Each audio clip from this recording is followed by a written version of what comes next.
you here for our first day of filling out your copy of the Bullseye Blueprint. I'm Christina of Bullseye Investments, where we help busy professionals invest when their time is scarce. So today we are going to start talking about how much money do you have to invest. It's not as easy as you might think. It's not just throw a number out there and go invest it. With this sort of investment, you need to make sure that your finances are in order. You can pay all of your bills, you've got your emergency fund, any large purchases that you're planning in the next few years are all taken care of, because when you invest your money into a syndication like this, it's going to be there for quite some time, depending on the deal, of course. But we generally hold our properties for 5 to 6 years. So you have to assume that you're not going to have that money for a 5 to 6 year period. Therefore, any of those large purchases, you definitely need to make sure that you've already figured out how you're going to handle them.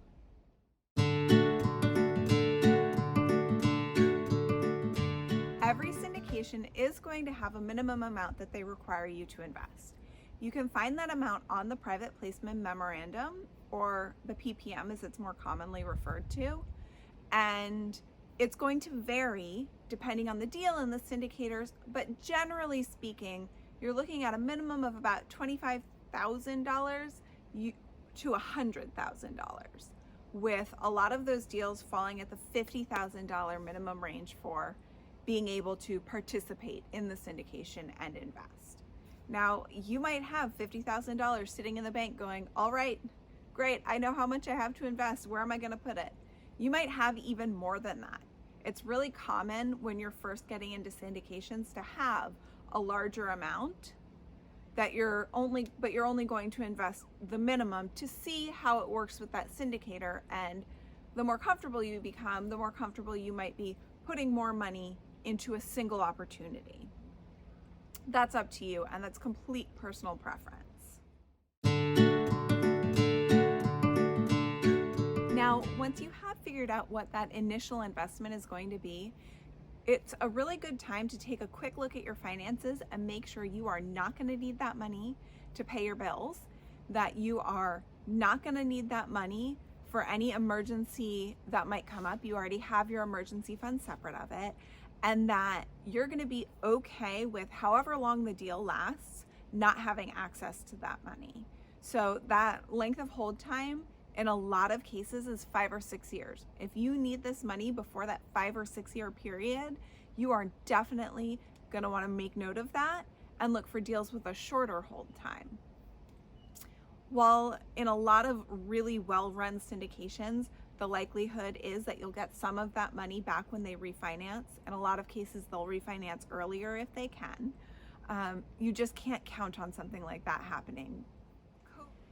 Now, it's also really helpful sometimes to consider the key things that you might want to think about when determining whether or not real estate syndications are right for you. And we have an article about that on our website, and I'm going to link it right below for you. And it just goes over a couple of the key big ideas that you might need to be thinking about before you really dive in.